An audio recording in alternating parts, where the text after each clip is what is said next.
Hello friends, आज हम देखेंगे रिवेंज ऑफ अदर्स का पार्ट 9। अब तक हमने देखा जीसू अपने फ्रेंड्स के साथ चानवी को बर्थडे सरप्राइज देता है। चानवी देख बहुत ही खुश थी।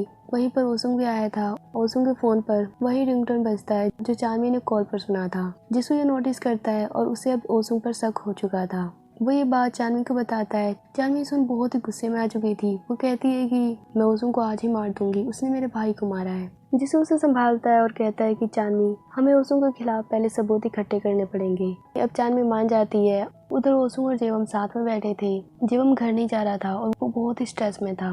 वो ओसुंग को बताता है कि मैं जब भी सोता हूँ, मैं जब भी घर में जाता हूँ तो मुझे पहले की मेमोरीज धुंधली सी दिखाई देती है, जिससे मैं बहुत ज्यादा डरता हूँ। ओसुंग बार बार पूछता है ऐसी कौन सी मेमोरीज तुम्हें याद आती है। जेवम इससे परेशान हो जाता है। वो ओसुंग से कहता है कि क्या मैं वुंसू को डेट कर रहा था, कहीं तुमने वुंसू को ब्लैकमेल तो नहीं किया था और अब मुझे भी करना स्टार्ट कर दोगी। ओसुंग से डांटता है और कहता है कि मैंने कभी भी किसी को ब्लैकमेल नहीं किया है। उधर तेसू और हुंजुंग साथ में बैठे थे। अब सबको पता चल चुका था कि चानवी और जीसू साथ में रहते हैं। हुंजुंग को शक था कि शायद चानवी और जीसू डेट कर रहे हैं, शायद वो रिलेशनशिप में है। तेसू इसुन थोड़ी सैड भी थी पर चानवी के लिए खुश भी थी, क्योंकि चानवी आज पहली बार इतनी खुश हुई थी। आज उन्होंने चानवी को सरप्राइज दिया था, जिससे चानवी बहुत खुश हुई थी। उधर जीसू चानवी घर आ चुके थे। चानवी जीसू को थैंक्स कहती है। अब जीसू उस किलर को पकड़ने के लिए, ओसुंग को पकड़ने के लिए प्लानिंग करने लगता है।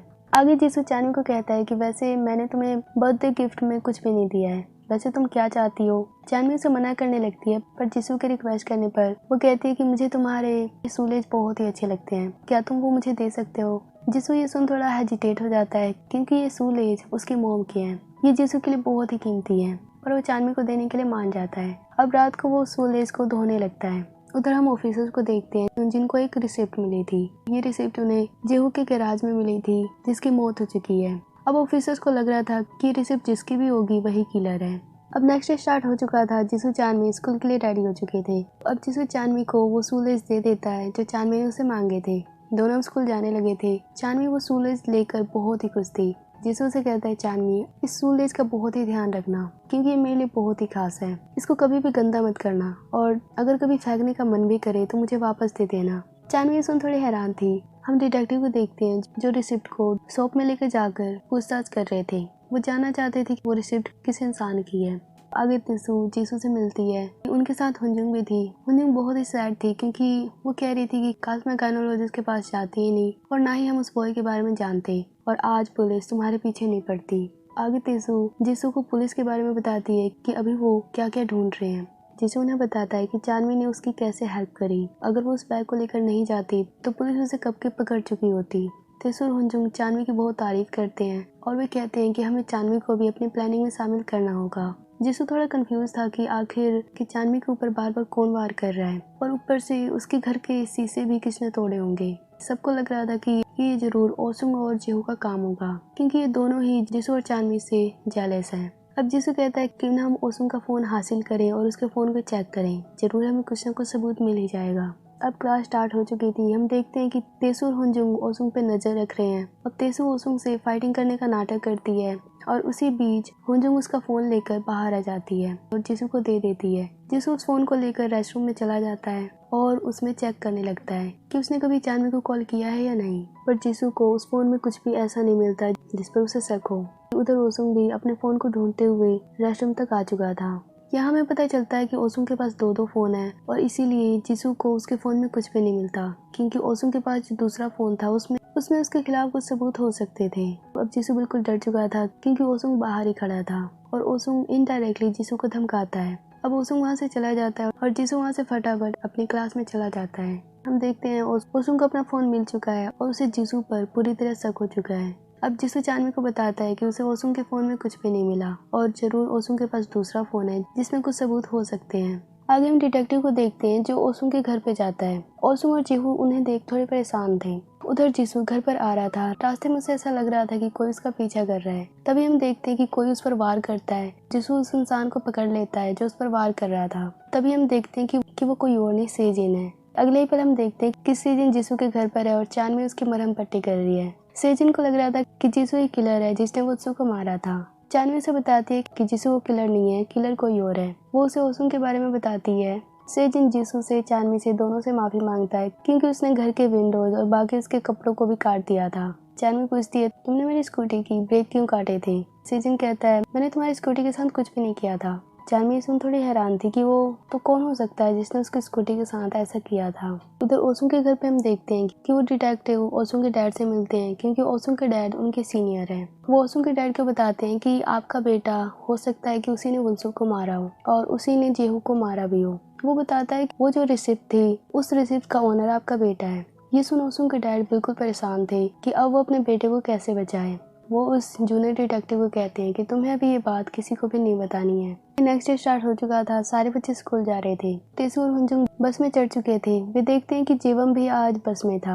हुंजुंग कहती है, आज इतना अमीर बच्चा बस में कैसे चढ़ गया? जेवम कहता है, नहीं, बस मेरा मन कर रहा था। तेसू बस जेवम को घूरे जा रही थी और जेवम बिल्कुल चुपचाप खड़ा था। उधर पुलिस स्टेशन में जूनियर डिटेक्टिव ओसुंग के डैड से बात करते हैं। उनसे कहते हैं कि मैंने अच्छे से इन्वेस्टिगेट कर लिया है और ओसुंग एक किलर है। ओसुंग के डैड ये सुन बिल्कुल घबरा चुके थे।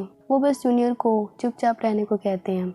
उस जूनियर डिटेक्टिव की जो सीनियर थी वो उसको ओसुंग के डैड से मिलता हुआ देखती है, पर वो जूनियर उन्हें इग्नोर करता है। लेडी ऑफिसर कंफ्यूज थी कि क्या वो कुछ छुपा रहा है। स्कूल में जीसू जीहू को कहता है, मैं इतने दिन स्कूल नहीं आया, मुझे नोट्स की जरूरत है, क्या तुम मुझे टीच करोगी? जीहू ये सुन बहुत ही खुश थी। वो कहती है, क्यों ना आज तुम मेरे घर पर चलो, हम दोनों वही स्टडी करेंगे। जीसू मान जाता है। उधर चानवी शूटिंग क्लास में जेवम से कहती है कि मैं ओसुंग से माफी मांगना चाहती हूँ, क्या तुम उससे बात करोगे? मैं उससे मिलना चाहती हूँ। उधर लेडी ऑफिसर भी छानबीन करने लगी थी और उनको भी पता चल चुका था कि वो रिसिप्ट ओसुंग की थी और हो सकता है कि ओसुंग के किलर हो। उधर तेसू और हुंजुंग घर आ रहे थे, तभी हम सोना के डैड को देखते हैं। ये उसी लड़की के डैड थे जिसे जुनयून तंग करता था। अब तेसू को सोना के डैड बताते हैं कि सोना अब ठीक होने ही वाली थी, पर जुनयून फिर से उसे परेशान करने लगा है। क्या तुम उस इंसान से दोबारा कह सकती हो? क्या तुम जुनयून को दोबारा सबक सिखा सकती हो? उधर हम लेडी ऑफिसर को देखते हैं जो जूनियर असिस्टेंट के ऊपर बहुत चिल्लाती है। उसे बहुत डांटती है कि तुमने ये बात मुझसे क्यों छिपाई? तुम ओसुंग के डैड के पास सीधा कैसे जा सकते हो?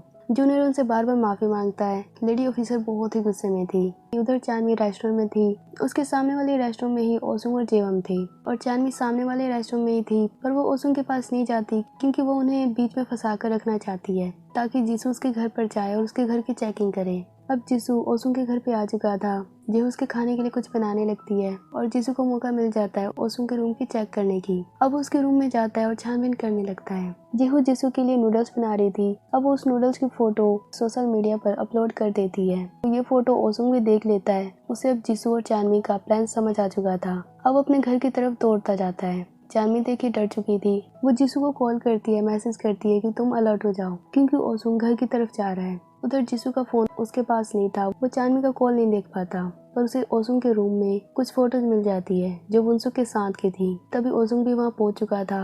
वो जीसू को मारने लगता है और डांटने लगता है कि तुमने मेरे रूम की चेक करने की हिम्मत कैसे की। तभी वहाँ लेडी ऑफिसर आ जाती है और ओसुंग को पकड़ लेती है। कहती है कि तुम ही किलर हो जिसने वुनसुक को मारा है और बाकियों को भी तुमने ही मारा है। ओसुंग ये देख बिल्कुल हैरान था। अभी भी वो पूरे एटीट्यूड में बोल रहा था। वो लेडी ऑफिसर से कहता है कि तुम्हें पता है ना मेरे डैड तुम्हारे सीनियर है, पर लेडी ऑफिसर को उससे बिल्कुल फर्क नहीं पड़ता। वो कहती है कि तुम्हारे खिलाफ मेरे पास सबूत है, तुम कुछ नहीं कर सकते, ना ही तुम्हारे डैड कर सकते हैं। आगे हम देखते हैं कि जीसू चानवी के साथ है। वो चानवी को बताता है कि उसे ओसुंग के घर पर कुछ भी अजीब नहीं मिला सिवाय कुछ फोटोज के। वो उसे देने ही वाला था, तभी हॉस्पिटल से कॉल आता है। हॉस्पिटल वाले जीसू को जल्दी से बुलाते हैं। अब जीसू जल्दी से अपने मॉम से मिलने जाता है। डॉक्टर उसे बताते हैं कि तुम्हारी मॉम की तबीयत खराब होती जा रही है, अगर तुमने टाइम पे पैसे जमा नहीं किए तो उनका इलाज रुक सकता है। जीसू अपनी मॉम की हालत देखकर बहुत ही दुखी था। वो वहाँ बहुत रोता है। चानवी उसे देखकर रोने लगती है। जीसू कहता है, तुम क्यों रो रही हो? चानवी कहती है, क्योंकि मैं भी तुम्हारे लिए बहुत दुखी हूँ, काश मैं तुम्हारी हेल्प कर पाती, पर मेरे पास कुछ भी नहीं है। अब दोनों साथ में रोने लगते हैं। दोनों बहुत दुखी थे। आगे हम लेडी ऑफिसर को देखते हैं जो ओसुंग को डांट डांट कर सच उगलवाने की कोशिश कर रही थी,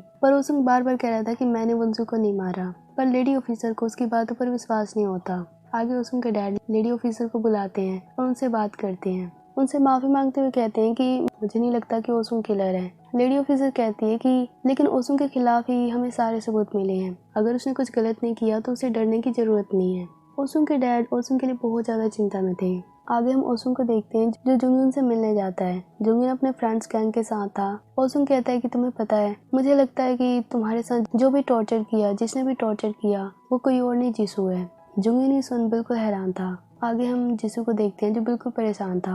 वो तेसू के घर पे जाता है और उसे रिक्वेस्ट करते हुए कहता है कि क्या तुम्हारे पास कोई भी डील है जिसे मैं हैंडल कर पाऊँ, क्योंकि मुझे पैसों की बहुत ज्यादा जरूरत है। तेसू उसे साफ साफ मना कर देती है कि अब वो किसी भी इंसान को बुली नहीं करेंगे, किसी भी इंसान को सबक नहीं सिखाएंगे, क्योंकि पुलिस उनके पीछे पड़ी है। पर जीसू वहाँ रोने लगा था। वो उसे बार बार रिक्वेस्ट कर रहा था। हुनजुंग भी उन सब के साथ थी। वो भी जीसू के लिए बहुत सैड थी। आगे हम देखते हैं कि हुनजुंग सोना के डैड से मिलने जाती है और उन्हें कहती है हमें आपकी डील मंजूर है।